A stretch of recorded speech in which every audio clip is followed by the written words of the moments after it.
नमस्कार, आप देख रहे हैं न्यूज़ भारत में आपके साथ शगुन। आइए देखते हैं आज के टॉप 10 समाचार। सहारनपुर में चोर को पब्लिक ने दबोचा। मंदिर का दान पात्र लेकर भाग रहा था चोर, मिले 4500 रुपये। सहारनपुर के थाना नकुड़ के शिव मंदिर से दान पात्र चुराकर भाग रहे युवक को पब्लिक ने दबोच लिया। पब्लिक ने चोर की धुनाई की और उसके बाद पुलिस को सौंप दिया। दान पात्र में 4500 रुपये थे। घटना शनिवार सुबह की बताई जा रही है। मुख्य बाजार के शिव मंदिर से चोर दान पात्र लेकर भाग रहा था। लोगों ने चोर के हाथ में मंदिर का दान पात्र देखा तो चोर के पीछे दौड़ लगा दी। चोर ने भीड़ को पीछे से आता देख तेजी से भागना शुरू कर दिया। तभी सामने से आ रहे एक युवक ने चोर को पकड़ लिया। पहले चोर से उसका नाम पूछा गया। चोर गांव रसूलपुर का है और उसने अपना नाम मोनिस बताया है। इसके बाद लोगों ने उसकी धुनाई कर दी। सूचना पर पहुंची पुलिस ने चोर को गिरफ्तार कर लिया है। 26 साल से फरार हत्यारोपी जनरल गिरफ्तार। सहारनपुर कोर्ट ने सुनाई थी आजीवन कारावास की सजा। हाईकोर्ट से जमानत लेकर हुआ था फरार। सहारनपुर की क्राइम ब्रांच और कोतवाली मंडी पुलिस ने हत्या के आरोपी शहनवाज उर्फ जनरल को 26 साल के बाद जम्मू कश्मीर के अनंतनाग के लाल चौक से गिरफ्तार किया है। आरोपी जनरल को पुलिस ने 1991 में हत्या के आरोप में गिरफ्तार किया था। 4 साल तक वह जेल में बंद रहा, लेकिन हाईकोर्ट से पैरोल पर जेल से बाहर आकर फरार हो गया। आरोपी अनंतनाग में रेहड़ी पर जुराब बेचकर गुजारा कर रहा था। जालसाज ने उत्तराखंड पुलिस को बंधक बनाकर की पिटाई। यूपी पुलिस ने पहुंचकर कराया बंधन मुक्त। मजिस्ट्रेट बनकर किया था फोन। सहारनपुर के थाना देवबंद के गांव सलोनी पीर माजरा के ईश्वर चंद शर्मा ने खुद को मजिस्ट्रेट बताकर उत्तराखंड पुलिस को अपने गांव में बुला लिया। यही नहीं, पुलिस को करीब 1 घंटा अपने कमरे में बंधक बनाकर मारपीट भी की, जिससे एक सिपाही घायल हो गया। उत्तराखंड पुलिस ने फोन पर स्थानीय पुलिस को बुलाया।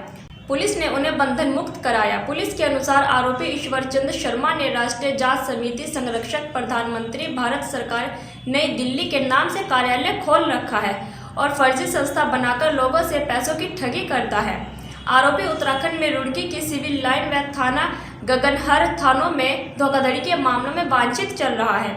आरोपी ने उत्तराखंड पुलिस को ही जेल भिजवाने की धमकी दे डाली और एसआई लक्ष्मण सिंह व सिपाही हसन जादी को फोन कर अपने घर बुला लिया। दोनों को बंधक बनाकर 4 लोगों ने पिटाई की है, जिससे सिपाही को गहरी चोट आई है, जिसका मेडिकल परीक्षण कराया है। सहारनपुर में पंखे से लटका मिला युवक का शव। विवाद के बाद पत्नी मायके चली गई थी। परिजनों ने जताई हत्या की आशंका। सहारनपुर के थाना गंगोह इलाके में एक युवक की संदिग्ध परिस्थितियों में मौत हो गई। उसका शव शुक्रवार को पंखे से लटका हुआ मिला। उसका अपनी पत्नी से विवाद चल रहा था। वह मायके चली गई थी। परिजनों का आरोप है कि उसकी हत्या हुई है। पुलिस मामले की जांच में जुट गई है। अजय के मां बाप मोहल्ला छत्ता लिंखुवाला इलाके में रहते हैं। वह पारिवारिक कलह के कारण 2 साल से अपने मां बाप से अलग रहता था। उसके पास से ही मोहल्ला टाकान में दूसरा मकान बना रखा था। उसके साथ उसकी पत्नी और 2 साल का बेटा भी रहता था। अजय को नशे की लत थी। इसी वजह से उसकी पत्नी मोनिका उससे परेशान रहती थी। वह नशा छोड़ने को बार बार कहती थी, लेकिन वह उसकी बात नहीं सुनता था। 4 दिन पहले अजय की पत्नी मोनिका अपने 2 साल के बेटे को लेकर मायके चिलकाना चली गई थी। अजय अपने मकान में अकेला था।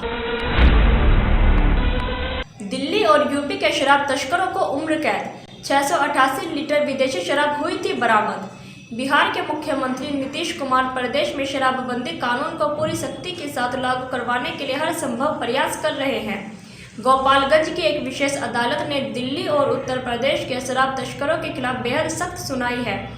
विशेष उत्पाद एवं सत्र न्यायाधीश लव कुश कुमार ने दोनों शराब तस्करों को उम्र कैद की सजा सुनाई है। कोर्ट ने दोनों दोषियों पर 2-2 लाख रुपए का जुर्माना भी लगाया है। कोर्ट ने फैसले के बाद दोनों को जेल भेज दिया है। मुख्तार अंसारी से रमाशंकर तक। यूपी में ये 45 विधायक नहीं लड़ पाएंगे चुनाव। उत्तर प्रदेश में अगले साल की शुरुआत में होने वाले विधानसभा चुनाव में मौजूदा 396 विधायकों में से 45 विधायक ऐसे हैं जो चुनाव लड़ पाएंगे या नहीं, यह कहना बहुत ही मुश्किल है। उत्तर प्रदेश में कुल 45 ऐसे विधायक हैं जिनके इस बार चुनाव लड़ने पर खतरा मंडराया हुआ है। इसकी वजह है कि उन पर लगे आरोप। प्रदेश के मौजूदा 396 में से 45 विधायकों के चुनाव लड़ने पर संशय है, क्योंकि इन पर कोर्ट द्वारा आरोप तय किए गए हैं। चुनावी सीटों पर कैंडिडेटों का बही खाता रखने वाली संस्था एसोसिएट डेमोक्रेटिक रिफॉर्म यानी ADR ने अपनी शुक्रवार को जारी रिपोर्ट में दावा किया है कि उत्तर प्रदेश के मौजूदा 45 विधायकों पर AMP-MLA कोर्ट में आरोप तय किए गए हैं। ऐसे में उनके चुनाव लड़ने पर संशय पैदा हो गया है। पाकिस्तान में छिपा है लुधियाना ब्लास्ट का मास्टरमाइंड रिंदा, मृतक गगनदीप के घर पहुंची पुलिस। लुधियाना में गुरुवार को हुए बम धमाके में गैंगस्टर हरविंदर सिंह उर्फ रिंदा सिंह का नाम सामने आया था। खबर है कि हमले का मास्टरमाइंड बताया जा रहा रिंदा पाकिस्तान में है। इसके अलावा शुक्रवार को नेशनल इन्वेस्टिगेशन एजेंसी और पुलिस ने हमले में एकमात्र मारे गए शख्स गगनदीप सिंह के खन्ना स्थित घर की तलाशी ली। इससे पहले पुलिस सूत्रों ने आशंका जताई थी कि मारे गए एकमात्र शख्स के तार बम धमाके से जुड़े हो सकते हैं।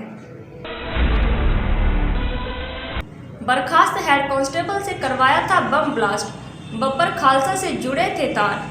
लुधियाना कोर्ट परिसर में हुए बम धमाके के आरोपी की पुलिस ने शिनाख्त कर ली है। आरोपी ड्रग केस में बर्खास्त हेड कांस्टेबल गगनदीप सिंह था, जो बम को एक्टिवेट करते हुए मारा जा चुका है। जानकारी के मुताबिक बम ब्लास्ट पाकिस्तान के बब्बर खालसा के आतंकी रिंदा संधू ने करवाया था। आरोपी गगनदीप सिंह 2 साल से जेल में था और करीब 4 माह पहले ही जमानत पर जेल से छूटा था। पुलिस को ब्लास्ट के स्थान पर इंटरनेट डोंगल मिला है, जिसे ट्रेस करने पर पता चला कि 4 बम एक्टिवेट करने के लिए 13 इंटरनेट कॉल किए गए थे। जब गगनदीप बम एक्टिवेट कर रहा था तो यह ब्लास्ट हो गया, जिसमें गगनदीप के चिथड़े उड़ गए। 36 घंटे 27 अफसर और 19 मशीनें, नोट गिनते गिनते छूटे पसीने। उत्तर प्रदेश के कानपुर में इत्र कारोबारी पीयूष जैन के घर मिले खजाने की चर्चा चारों ओर है। इत्र कारोबारी पीयूष जैन के घर से आयकर विभाग और DGI की रेड में इतने पैसे मिले हैं कि नोट गिनते गिनते अफसर तो क्या मशीनें भी थक गई। कानपुर के धन कुबेर पीयूष जैन के घर लगातार 36 घंटे तक चली छापेमारी के दौरान नोट गिनते गिनते अफसरों के पसीने छूट गए। अब तक की छापेमारी में पीयूष जैन के घर से करीब 180 करोड़ रुपए की बरामदगी हुई है। 36 घंटे तक जारी छापेमारी में करीब 27 अफसर लगे हुए थे। साथ ही इन पैसों को गिनने के लिए 19 मशीनों का सहारा लिया गया। एक अच्छी पहल, कैदियों ने बनाए सामान को सेलर बने पुलिसकर्मी, कैदी वाहन बना शोरूम। जेल में बंद कैदियों द्वारा तैयार किया गया सामान इन दिनों झारखंड की राजधानी रांची में धूम मचा रही है। बाजार में आते ही इन सामानों की बिक्री हाथों हाथ हो जाती है। वहीं पुलिसकर्मी खुद इन प्रोडक्ट्स के सेलर बन गए हैं। पुलिसकर्मी लोगों को सामानों की क्वालिटी बता रहे हैं। दरअसल बिसरा मुंडा केंद्रीय कारागार में सजायाफ्ता कैदियों द्वारा बनाए गए प्रोडक्ट बनाए जा रहे हैं, जिसमें तौलिया, चादर, कंबल, मोमबत्ती, कॉपी, फाइल जैसे सामान शामिल हैं, जिन्हें कैदियों ने अपने हाथों से बनाया है। कैदी वाहन में ही कैदियों के तैयार प्रोडक्ट वाहन में लादकर रांची के महत्वपूर्ण स्थानों पर ले जाया जाता है, जहां से फिर लोग इन्हें खरीदकर ले जाते हैं। ब्रेकिंग न्यूज़ के लिए बने रहिए M न्यूज़ भारत के साथ।